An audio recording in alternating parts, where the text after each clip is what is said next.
Bonsoir à tous et bienvenue sur le plateau d'Un cœur qui écoute, votre émission de spiritualité. Aujourd'hui, nous allons faire un petit tour en Belgique grâce à André Kerton. Bonjour André. Bonjour. Merci d'être présent parmi nous. Je vous en prie. Alors, je ne sais pas trop comment vous présenter. Diplomate honoraire, vous avez été diplomate pendant 25 ans. Exact. Voilà. Qu'est-ce qu'on peut dire d'autre vous écrivez des livres, mais ça, on va en parler dans un instant. Vous êtes présent dans différents conseils d'administration en Belgique, notamment présent auprès des médias catholiques belges. C'est exact. Qu'est-ce que j'ai oublié dans tout ça ? Et des médias tout court. Et des médias tout court. Le livre dont nous pouvons dire un mot aujourd'hui, ça s'appelle « Parfum de vigne » aux éditions Mardaga. Est-ce que vous pourriez nous en dire un petit mot, s'il vous plaît ?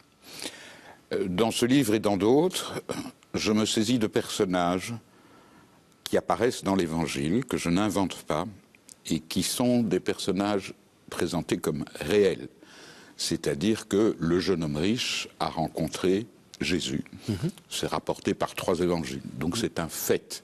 Et je ne prends pas des personnages comme ceux que Jésus utilise dans ses paraboles qui n'ont pas d'existence réelle et qui sont des images. Et donc j'essaie de me poser la question, Simon de Cyrène, qui portait la croix du Christ, a vraiment existé. Qu'est-ce qui est arrivé après ? Zachée, qu'est-ce qui lui est arrivé le lendemain du départ de Jéricho ?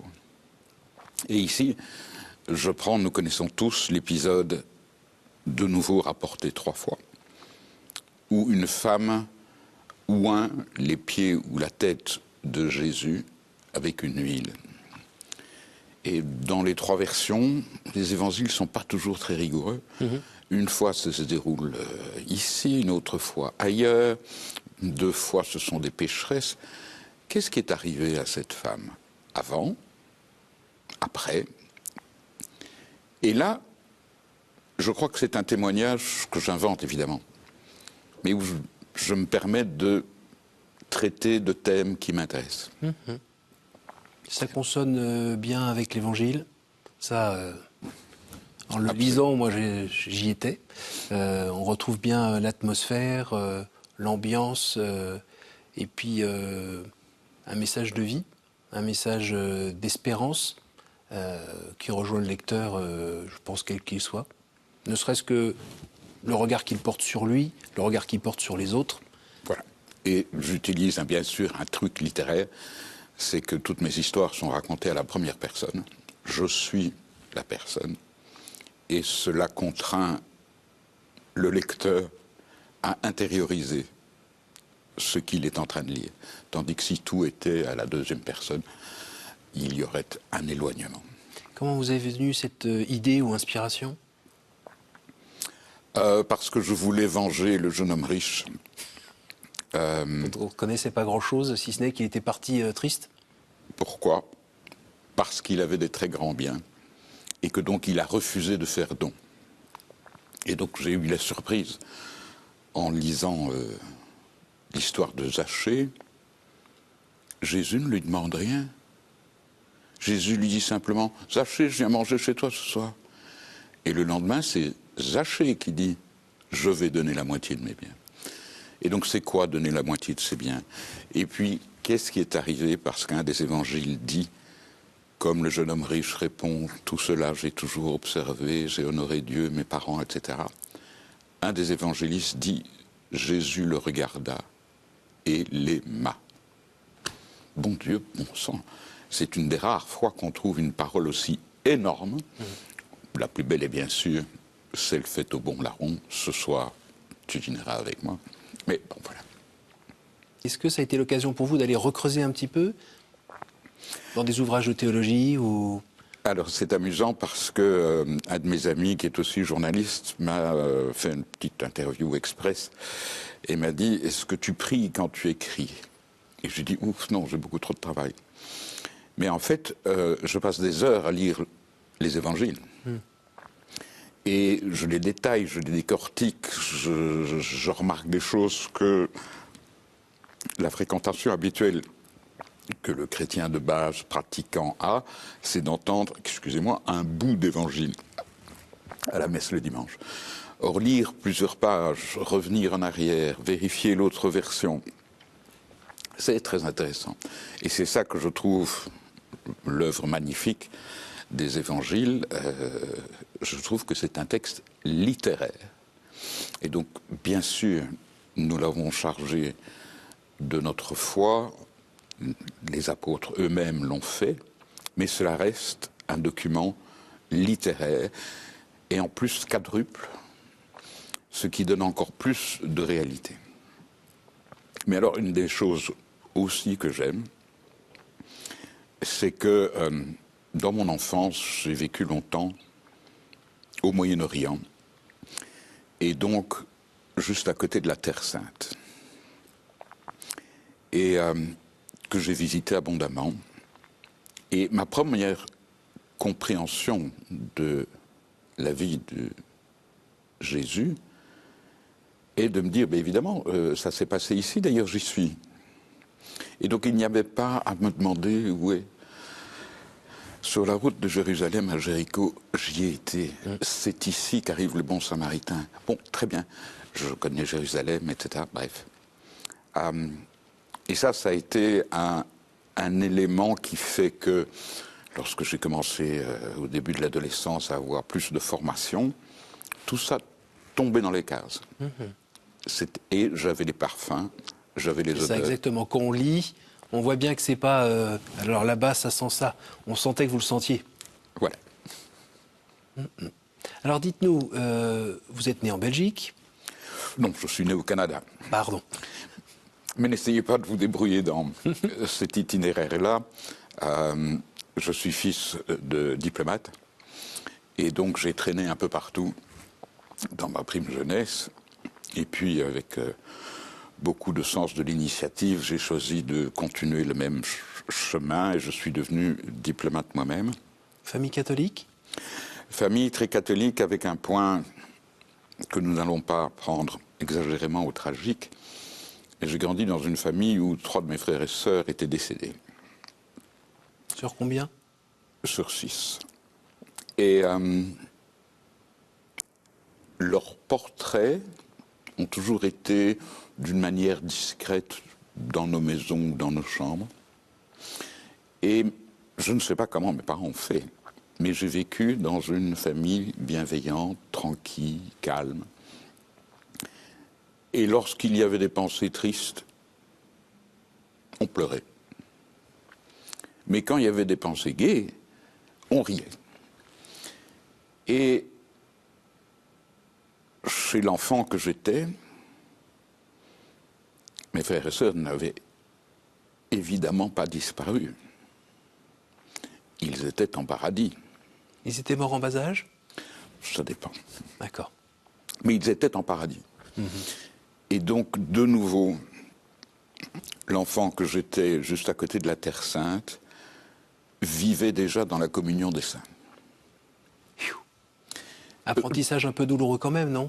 Oui, oui. Oui. Mais avec ce baume, cette illusion, cette foi. Et pour moi, c'est aussi simple que le soleil est chaud. Voilà, la résurrection existe. Et vos parents, dans leur vie de foi, c'était quelque chose aussi de très incarné, qui se voyait au quotidien? La prière du soir?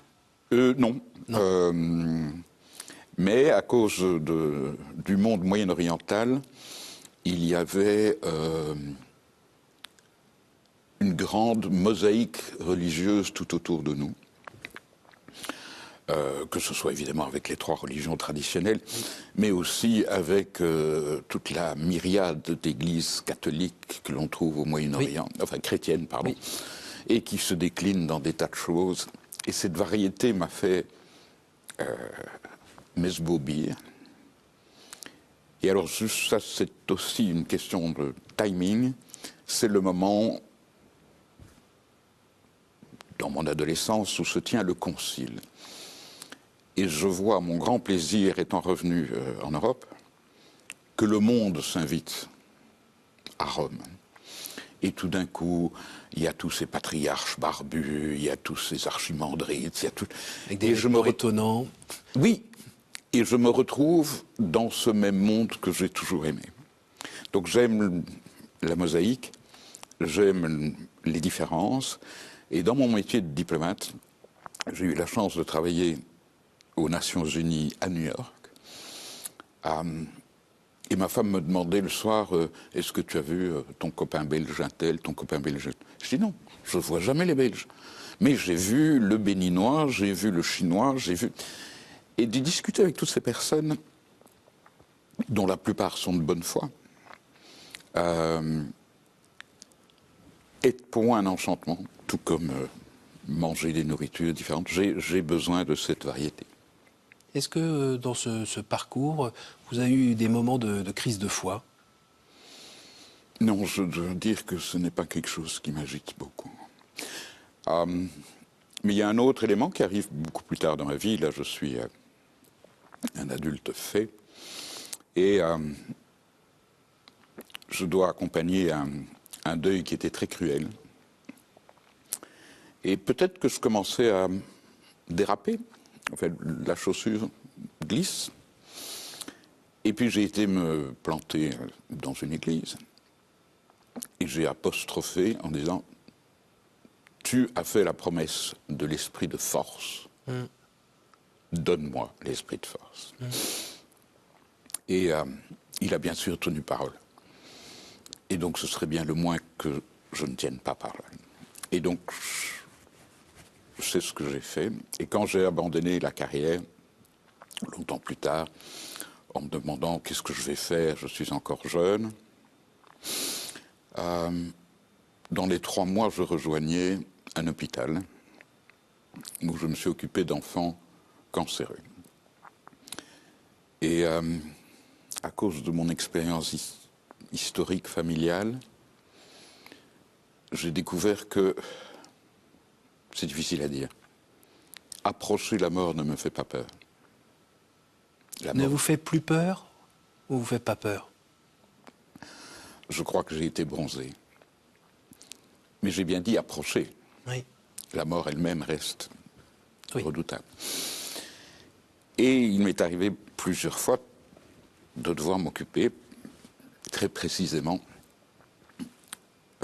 d'enfants malades et de les distraire, de les mener à une plus grande sérénité face. Moi, je n'étais pas chargé de les guérir, de les soigner, etc. J'étais chargé de les distraire. Et puis la logique a continué. Et avec mon épouse, on a créé une maison à la campagne qui accueille des familles d'enfants malades pour des petites vacances. Et c'est une maison de famille, vous comprenez le sens, mais c'est aussi une maison de famille. Nous avons ajouté un S. Et donc, ces gens arrivent et se détendent pendant 3-4 jours. Ils sont assez... On s'occupe bien d'eux tout en les laissant libres. Et ça a été une première étape où j'ai commencé à être plus actif. Vous aviez quel âge à peu près à ce moment-là? Oh non, non, là, j'avais 55 ans. D'accord. Donc c'est un gros engagement philanthropique. C'est un gros engagement philanthropique. Et puis je l'ai doublé en travaillant pour l'Ordre de Malte, l'association belge, et en allant bien sûr à Lourdes. Et vous connaissez l'anecdote qui veut que les rois de France, sous l'Ancien Régime bien sûr, étaient des rois thaumaturges. Ils guérissaient les malades. La phrase que prononçait le roi qui ont présenté des gens dans des états assez épouvantables disait « Le roi te touche, Dieu te guérit ». Et à Lourdes, j'ai un peu tordu cette phrase. Et elle est devenue « je touche le malade me guérit ». Et j'ai continué à en briller. Et du coup, mais la dernière trouvaille, c'est de reprendre un très beau monastère qui date des années 1930, qui est en parfait état. La communauté religieuse a dû le quitter. En Belgique, donc? Comment? En Belgique? En Belgique, à Bruxelles.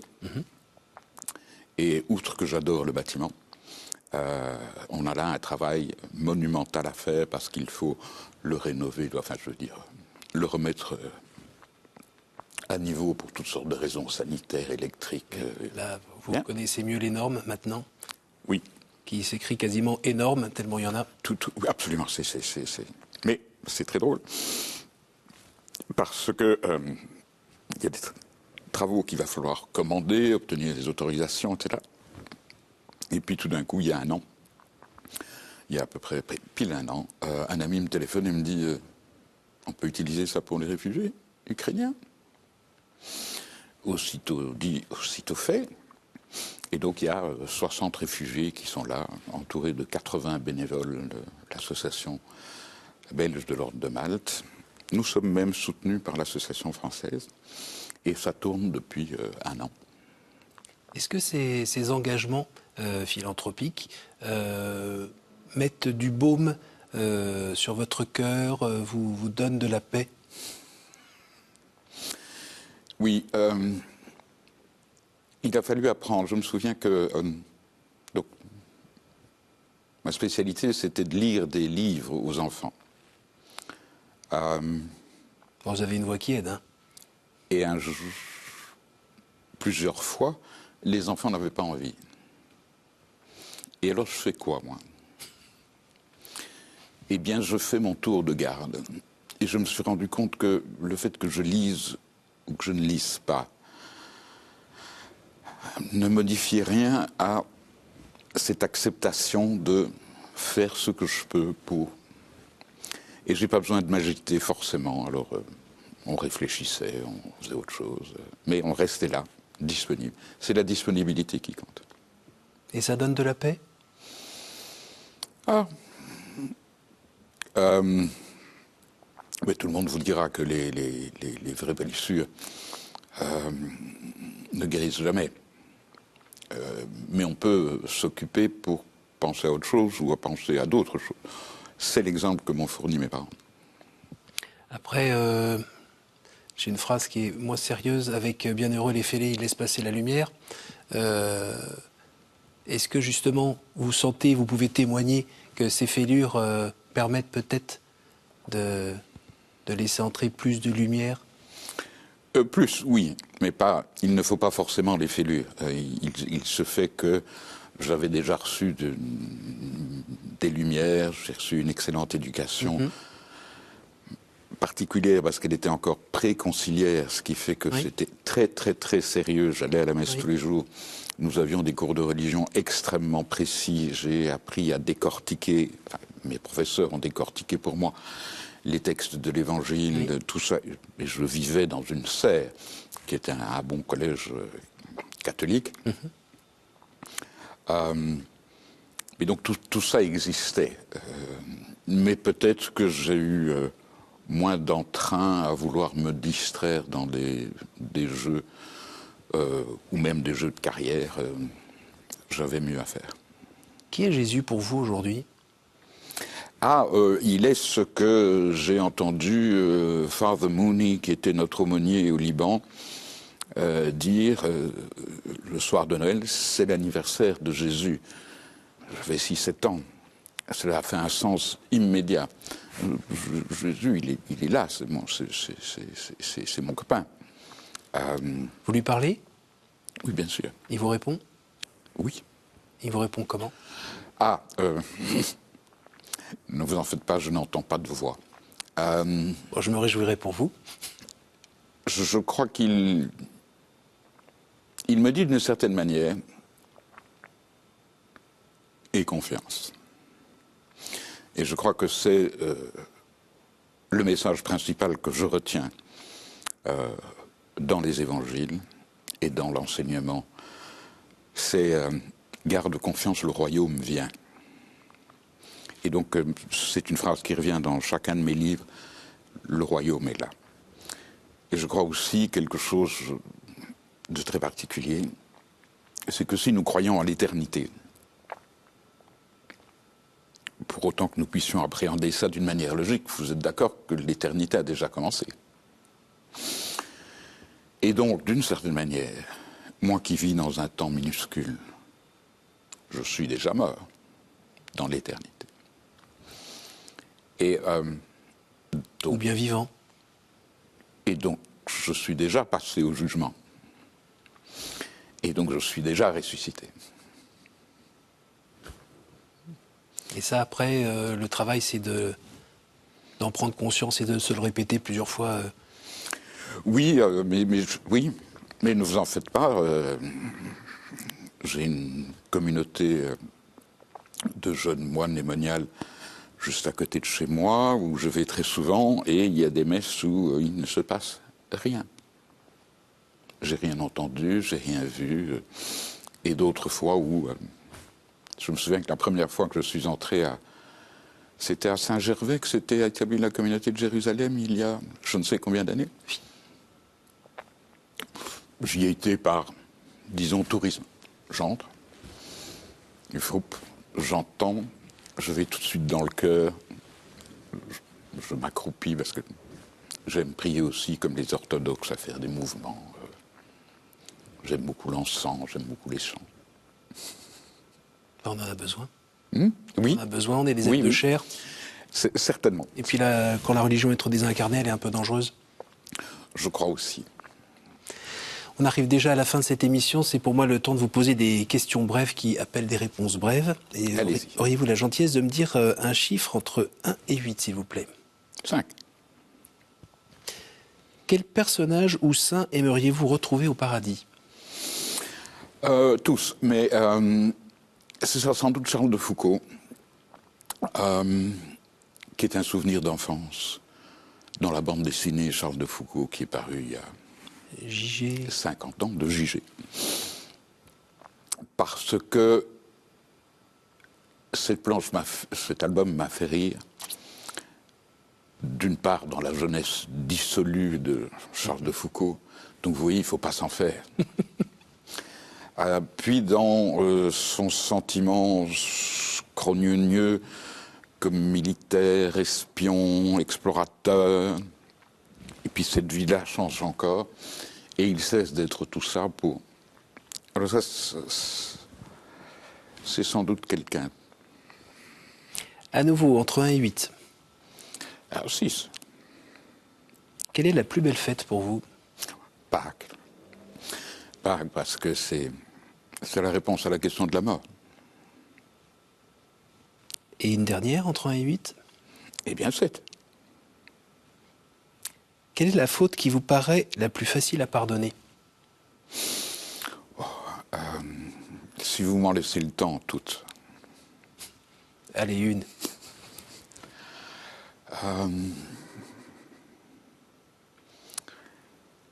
La faute que j'ai le plus... Mais je sais que ce n'est pas une faute. Je vous dirais, la faute que j'ai le plus de peine à pardonner sera la mauvaise foi.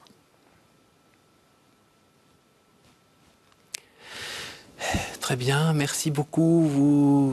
Vous avez un petit texte à nous lire. Voilà. Alors, c'est de l'évangile de Matthieu. Alors le roi dira à ceux qui seront à sa droite, « Venez, les bénis de mon Père, recevez en héritage le royaume préparé pour vous depuis la fondation du monde. Car j'avais faim et vous m'avez donné à manger. J'avais soif et vous m'avez donné à boire. J'étais un étranger et vous m'avez accueilli. J'étais nu et vous m'avez habillé. J'étais malade et vous m'avez visité. J'étais en prison et vous êtes venus jusqu'à moi. Alors les justes lui répondront, « Seigneur, quand est-ce que nous t'avons vu? Tu avais donc faim et nous t'avons nourri. Tu avais soif et nous t'avons donné à boire. Tu étais un étranger et nous t'avons accueilli. Tu étais nu et nous t'avons habillé. Tu étais malade, en prison. Quand sommes-nous venus jusqu'à toi? » Alors le roi leur répondra, « Amen, je vous le dis. Chaque fois que vous l'avez fait à l'un de ces petits, de ces plus petits de mes frères, c'est à moi que vous l'avez fait. » Et donc voilà, comme diplomate, j'ai fait du droit. j'ai dit tout à l'heure d'une manière présomptueuse que j'étais déjà sauvé. Pas grâce à moi, grâce à cet avocat qui au tribunal céleste va se lever. Et le Dieu bon étant Dieu bon, la grâce me sera donnée. Merci André. Je vous en prie. Merci d'être venu. Du tout, grand plaisir. Merci à vous tous pour votre fidélité. N'hésitez pas à retrouver cette émission sur notre site www.ktotv.com. Et moi, je vous donne rendez-vous la semaine prochaine.